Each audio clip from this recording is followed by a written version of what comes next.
जब तक इस धरती पर एक कलिमा वाला जिंदा रहेगा, खुदा की कसम वो अपनी शरीयत पर अमल करता रहे। हम कल भी अपनी शरीयत पर अमल करते थे, आज भी करते हैं, इंशाअल्लाह रोज़े क़यामत तक करते रहेंगे। कल भी अपनी शरीयत के लिए सूली पर चढ़ते थे, कल भी अपने देश की आज़ादी के लिए सूली पर चढ़ते थे, आज भी चढ़ सकते हैं। तोपों और टैंकों का मुकाबला आज भी कर सकते हैं, बारूदी शोलों से झुलस सकते हैं, लेकिन हम अपने मजहब व मिल्लत और दीनों धर्म पर जर्रा बराबर आंच नहीं आने दे सकते। अरे मजलूम सही मजबूर नहीं है, अरे मजलूम सही मजबूर नहीं है। अगर शरीयत पे आंच आई तो बाबा हम भी जिद पे आ जाएंगे। सरजमीन हिंदुस्तान का चप्पा चप्पा और गुलिस्तान हिंद का पत्ता पत्ता और बूटा बूटा इस बात पे शाहिद है कि हिंदुस्तान की मुकद्दस सरजमी पे जब तन के गोरे मगरमन के काले यानी अंग्रेजों का नापाक साया पड़ा और अपनी शातिराना वायाराना चालों से यहाँ के मालिक बन बैठे,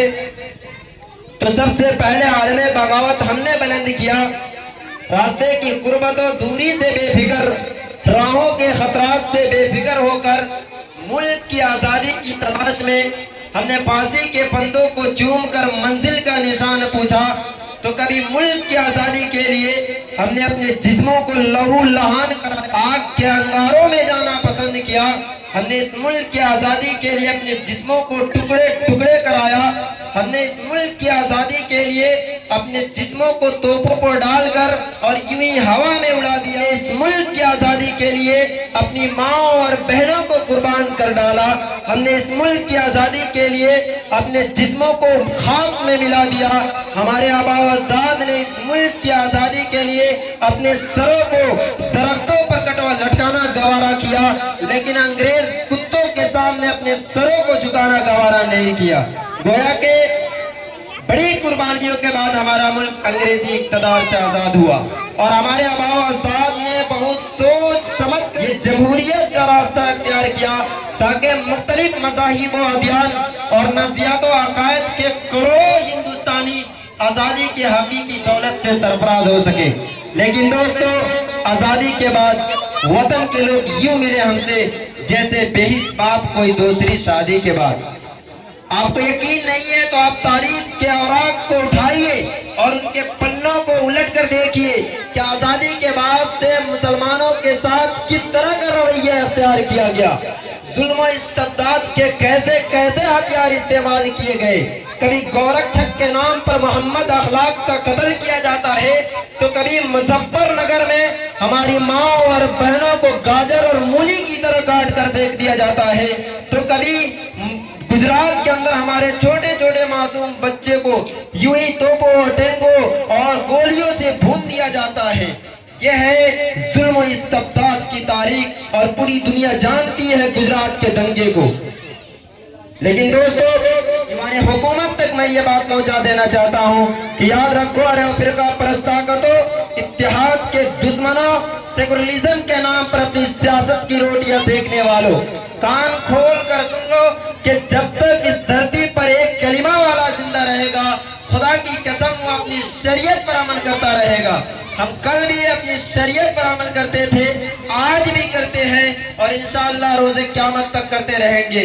और हाँ, इस बात को अपने दिलो दिमाग में याद रखो कि हम कल भी अपनी शरीयत के लिए सूली पर चढ़ते थे, हम कल भी अपने देश की आज़ादी के लिए सूली पर चढ़ते थे, आज भी चढ़ सकते हैं और तोपों और टैंकों का मुकाबला आज भी कर सकते हैं, बारूदी शोलों से झुलस सकते हैं, लेकिन हम अपने मजहब व मिल्लत और दीनों धर्म पर जर्रा बराबर आंच नहीं आने दे सकते।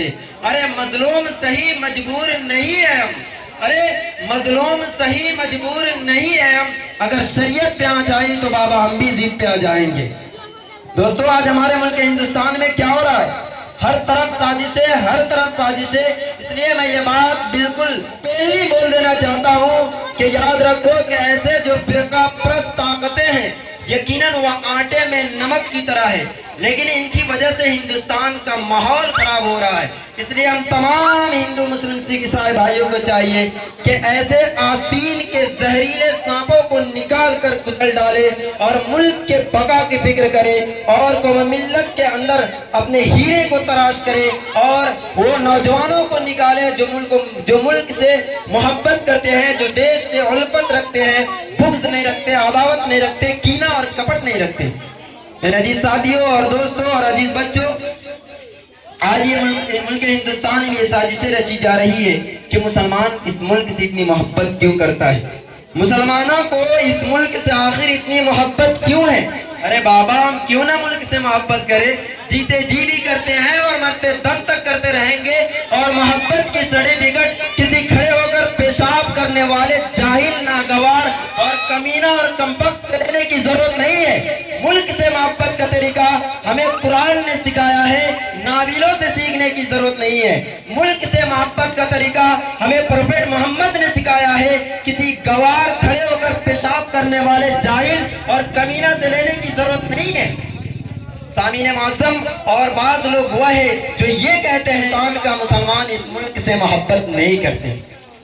ارے اگر آپ تاریخ کو بھول چکے ہو تو تاریخ کے پنوں کو اٹھاؤ اور اس کے اوراق کو کھول کر دیکھو کہ مولانا ابوالکلام آزاد نے 93 کے جلسے سے خطاب ہو کر فرمایا تھا کہ اگر کوئی بڑا سے بڑا شخص بھی آ کر کہے کہ ابوالکلام ہندوستان کو آزادی کل مل جائے گی, مگر شرط یہ ہے کہ تم ہندو مسلم پریم, یکتا اور محبت کی باتیں کرنا چھوڑ دو. کلام نے کہا کہ میں ایسی آزادی کو لات مارتا ہوں, مجھے ایسی آزادی کی ضرورت نہیں. ارے مجھے تو ہندوستان کے اندر ہندو مسلم کی پریم, محبت, اتحاد, الفت اور بھی تمام چیزیں چاہیے جو الفت کے دعوے دار ہیں, جو الفت سے ریلیٹڈ ہے. یہ پیغام دیا ہم نے ملک کو. لیکن آج یہ فرقہ پرست طاقتیں ہمیں بدنام کرنے میں لگی ہے. کبھی مدارس پہ ISI کا اڈا ہونے کا الزام, تو کبھی مدارس کے اندر چھوٹے چھوٹے معصوم بچے جنہیں دنیا سے کوئی لینا دینا نہیں,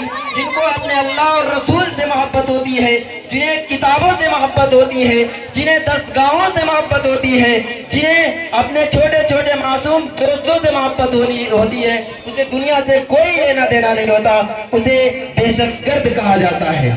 کہ اس ملک کو آزاد کرانے میں ہمارے تمام ہندوستانیوں کا ہاتھ ہے. اگر کوئی یہ شخص کہتا ہے کہ ہندوستان صرف آزاد ہوا ہے ایک مذہب کی بنیاد پر یا ایک فرقے کی بنیاد پر, تو ہندوستان کی آزادی ناقص ہوگی, ادھوری ہوگی, مکمل نہیں ہو سکتی. گویا کہ ہندوستان آزاد ہوا ہے تو ہندو بھی تھے, مسلم بھی تھے, سکھ اور عیسائی بھی تھے. تمام مذہب کے لوگوں نے مل کر ایک بینر تلے, ایک جھنڈے تلے اس ملک کے حق کے لیے, اس ملک کے لیے لوگوں نے اپنا آواز اٹھایا, بلند کیا اور انگریزوں کو 1947 میں یہاں سے بھگایا. تب جا کر ہمارا ملک آزاد ہوا ہے. اور ہاں, اس بات کو یاد رکھیں, کشمیر سے لے کر کنیا کماری تک, منی پور سے لے کر راجستھان تک, ہندوستان کے چپے چپے اور گوشے گوشے میں بسنے والا ہر رام اور رحیم کو پورا حق ہے اور اس حق کو کوئی چھین نہیں سکتا. اور ایک مسلمان کو مسجد تک جانے کی آزادی ہے, اور ایک ہندو کو مندر تک جانے کی آزادی ہے, اور ایک کرسچن کو چرچ تک جانے کی آزادی ہے. گویا کہ تمام مذاہب کے لوگ اپنے مذہب کے اعتبار سے اپنی زندگی گزار سکتے ہیں. یہ ملک آزاد ہے. آزاد ملک میں تمام مذاہب کے لوگ اپنے مذہب کے اعتبار سے زندگی گزار سکتے ہیں.